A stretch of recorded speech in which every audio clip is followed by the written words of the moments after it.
Good day, everyone. I am Jonna Marie Ann Luengas, and together with my partner Janeline F. Gallo, we will be discussing a very important topic in educational assessment. But before we start, let us put ourselves in the presence of our God first. Let us pray.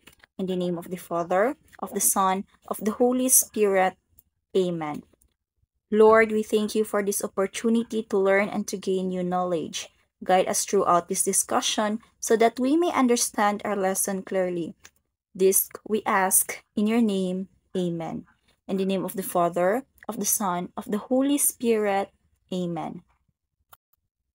Last meeting, we talked about test items. These are the questions or statements used in assessment to measure what students know, what they understand, and what they can do. In short, test items are the building blocks of a quiz, exams, or any written test. They can be multiple choice, true or false, matching type, identification, or essay. And now for this session, we will move to another very important concept connected to testing and assessment. Yes, our topic for today is all about item analysis. Item analysis is a statistical process that evaluates the quality of individual test questions by examining students' responses to identify good or poor items. Sa madaling salita, ito ay paraan upang malaman kung ang isang test ay maayos, mahirap, madali o kailangan ng baguhin. Item analysis helps teachers to determine whether they should retain the item, revise the item, or remove the item. Through this process, teachers can improve the overall validity and reliability of their test. Mas nagiging accurate ang resulta at mas natutulungan ang learners to achieve better outcomes. So now let's proceed to the another slide. We have the preliminary step in doing item analysis. For the first bullet, we have rank the scores of the student from the highest score to the lowest scores. So it means i-rank nato ang student by their scores. From sa pinakataas na nakakuha nga pinaka-highest score to the student who got the lowest scores.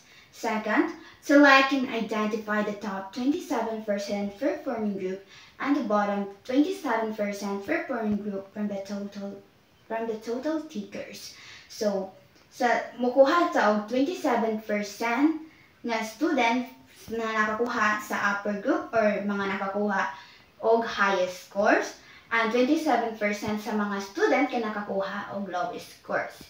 Then, set aside the remaining 46% because they will not be used for item analysis. So, ang nabilin nga student, ang nabilin na 46% nga student is dili na nato sila hilabtan kay dili sila appeal sa ato ang pag-analyze sa items. Then, tabulate the numbers of students in the upper group and lower group based on their selected choice for items. So we have three criteria in determining the desirability of an item. We have the difficulty of an item or DI, discriminating power of an item or DS, effectiveness of alternatives, and let's proceed to the difficulty of an item. Difficulty of an item pertains to the proportion of the number of the students in the upper and lower groups who answered an item correctly. We have the index range. We have in 0.00 to 0.20. It is very difficult in the difficulty level. The 0.21 to 0.40, it is difficult. And 0.41 to 0.60, it is moderate difficult. 0.61 to 0.80, it is easy. 0.81 to 1 is very easy. So we have the example here in difficulty of an items. For example, solve for the index of difficulty of an items of if among the 75 test takers, only 45 students got the right response. So, ang formula nato is DI, or the difficulty of an items, equals R, or the total number of students who got the correct response, over N, or the total number of takers. We will just gonna divide it. So, 45 divide 75 na takers. So, equals 0.60. So, 0.60 is nabilong siya sa moderate difficult na difficulty level. Now that we understand item difficulty, let's move to another very important part of item analysis, which is what we call item discrimination or discriminating power of an item. Discriminating power of an item is the difference of the proportion of the correct response between the students in the upper group and the proportion of the students in the lower group. But first, baka nagtataka kayo, ano ba yung upper group and lower group? Pang-honor class ba yan? Pang-dean's lister? No, hindi po. When we say upper group, we simply mean the students who got the highest scores in the test. And when we say lower group, sila naman po yung mga estudyanteng nakakuha ng mababang score sa test, sa kabuuan. Hindi ito yung pagiging honors, matalino, or mababa ang ability. It's just a way for us to compare the answers of those who did well in that particular test against those who struggle in that specific test. So, ito po yung table na naglalaman ng range of item discrimination, the interpretation, and the action. If negative 1 to negative 0.60, it is questionable item you need to discard. Negative 0.59 to negative 0.20, not discriminating item, discard.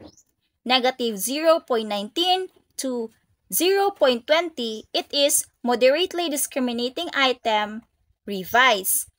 0.21 to 0.60, it is discriminating item, you need to include or retain. 0.61 to 1, it is very discriminating item, include. So, I have an example here. The total number of students is 100 and the criterion group size is 27. 27 kasi 27% of 100 is equals to 27. Sa item number 15, may 5 choices, A, B, C, D, and E. The correct answer is letter C. Ngayon, sa 27 na yon, sa 27 students, 20 lamang ang nakakuha ng tamang answer sa upper group. Samantalang sa lower group naman, 8 lamang ang nakakuha.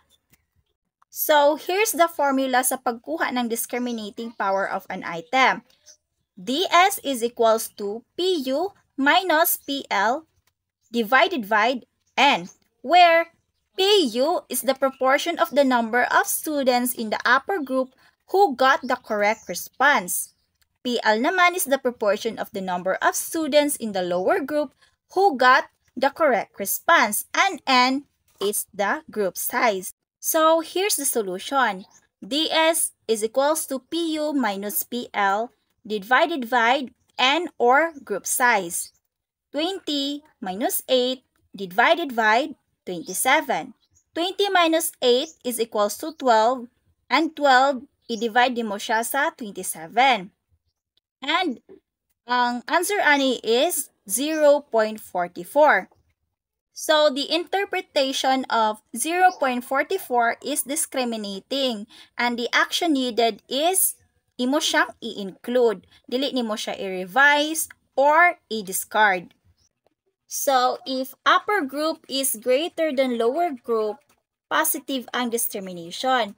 Ibig sabihin, maganda ang item dahil mas nasasagutan ito ng mga estudyanteng mataas ang overall sa exam. Now, kung mababa pa ang upper group kaysa sa lower group, magre-resulta talaga ito ng negative discrimination. Ibig sabihin, may problema ang item. Baka confusing or mali ang tanong.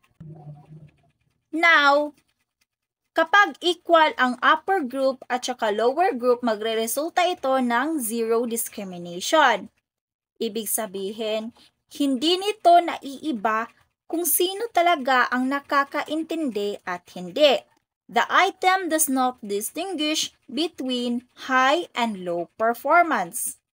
Now let's proceed to the effectiveness on alternatives. So, also the effectiveness. So, effectiveness of alternatives is a distractor that no one chooses means it's obviously an incorrect answer. So, it means is ang effectiveness is kana bitong distractor bitaw nga kana bitong di ba naapod tay for example is naapoy mga test bitaw nga mostly sa mga items bitaw or most sa mga choices although nga multiple choice siya but ang makalna siya kalibugan bitaw kay most sa mga choices is mura bitaw pare-pareho bitaw nga insakto ang answers but ang piliin ra jud nimo is ang pinaka the best jud nga answers.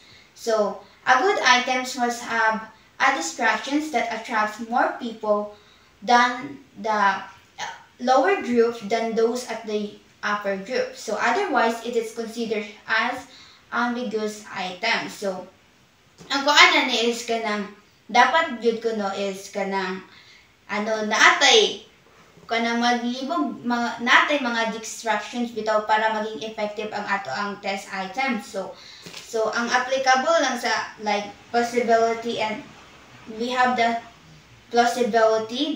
It is an applicable to an assessment using ATES.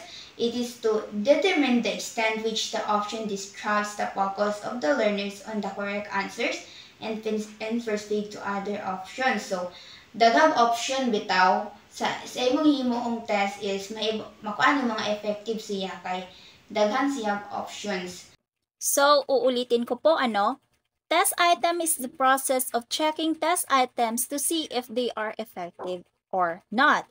So, it focuses on three main things: the difficulty, the discriminating power, and the effectiveness of alternatives. When we say difficulty, it is how easy or hard the item is. Discriminating power, how well the item separates high and low performers, and effectiveness of alternatives, how plausible the wrong answers or distractors are.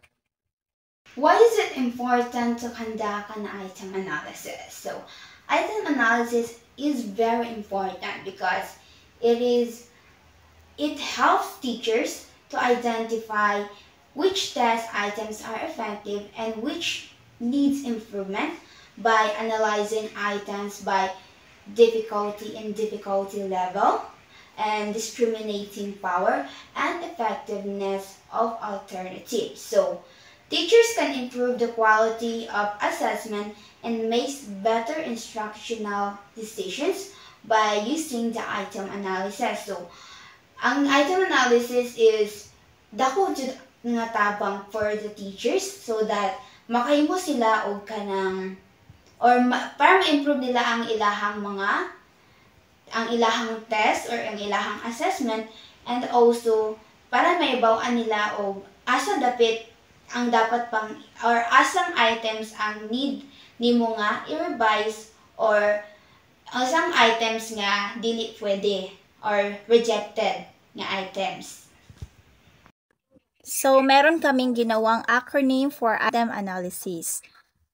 Item analysis: identify test effectiveness and measure accuracy. Note analysis of level of difficulty, yield, and strength of individual scores. So, mayroon kaming inihandang assessment para sa inyo. Gawin ito sa isang buong papel. Good luck! Alam kong kayang-kaya nyo yan.